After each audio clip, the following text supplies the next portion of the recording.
হায়াতুল কুরসি।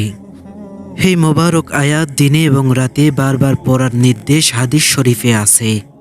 হযরত আবু উমামা রাদিয়াল্লাহু তাআলা আনহু থেকে বর্ণিত, তিনি বলেন, আল্লাহর রাসূল সাল্লাল্লাহু আলাইহি সাল্লাম বলেছেন, প্রতি ফরজ নামাজের পর যে ব্যক্তি আয়াতুল কুরসি পড়বে তার জান্নাতে যাওয়ার পথে মৃত্যু ছাড়া আর কোনো বাধা থাকবে না। এই হাদিস শরীফ থেকে প্রতিদিন 5 ওয়াক্ত নামাজের পর আয়াতুল কুরসি পড়ার নির্দেশ পাওয়া গেল। হে প্রসঙ্গে সহিহ বুখারীতে এক আশ্চর্য ঘটনা বর্ণিত আছে। হযরত আবু হুরায়রা রাদিয়াল্লাহু তাআলা আনহু বলেন, আল্লাহর রাসূল সাল্লাল্লাহু আলাইহি সাল্লাম আমাকে রমজানে যাকাত, সাদকা, ফিতরের খেজুর দেখাশোনার দায়িত্ব দিয়েছিলেন। এক রাতে এক আগন্তুক এসে সেই খাদ্য খেজুর থেকে মুঠি ভরে নিতে লাগলো এবং সাথে সাথে আমি তাকে ধরে ফেললাম এবং বললাম, তোমাকে আল্লাহর রাসূল সাল্লাল্লাহু আলাইহি সাল্লামের কাছে হাজির করব। সে বলল, দেখুন, আমি এক অভাবী, আমার পরিবার না খেয়ে আছে, আপনি আমাকে ছেড়ে দিন। এবং আমি তাকে ছেড়ে দিলাম।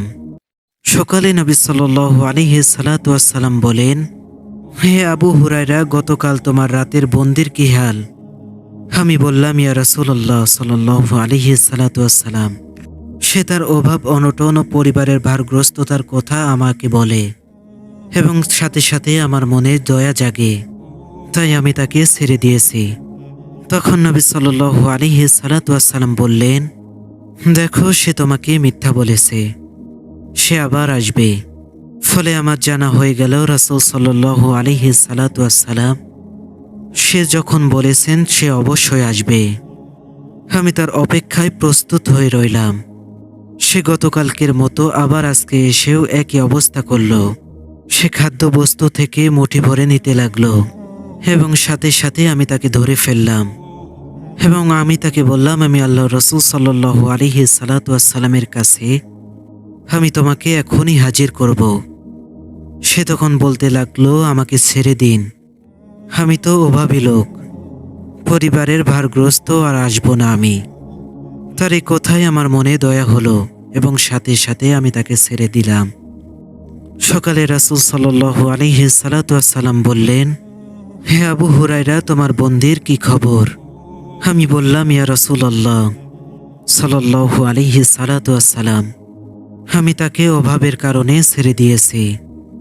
তখন রাসূল সাল্লাল্লাহু আলাইহি সাল্লাম বললেন, হে আবু হুরায়রা, দেখো, সে তোমাকে মিথ্যা বলেছে, সে আবার আসবে।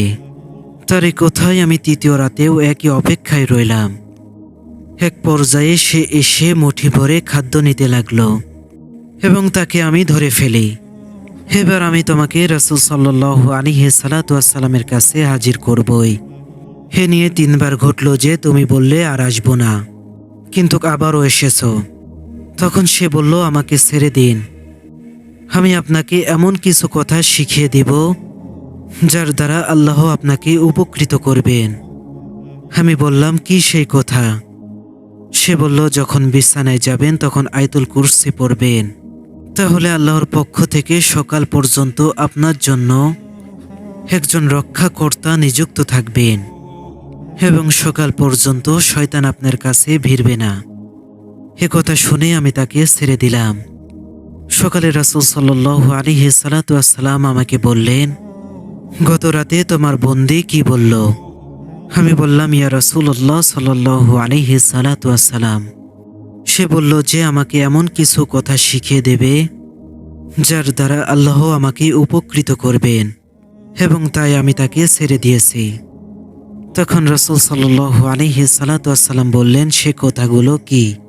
তখন আমি বললাম, সে বলল, তুমি যখন বিছানায় যাবে তখন আয়াতুল কুরসি শুরু থেকে শেষ পর্যন্ত পাঠ করবে। সে বলল, আল্লাহর পক্ষ থেকে সকাল পর্যন্ত তোমার জন্য এক রক্ষাকর্তা নিযুক্ত থাকবেন আর সকাল পর্যন্ত কোনো শয়তান তোমার কাছে ভিড়বে না।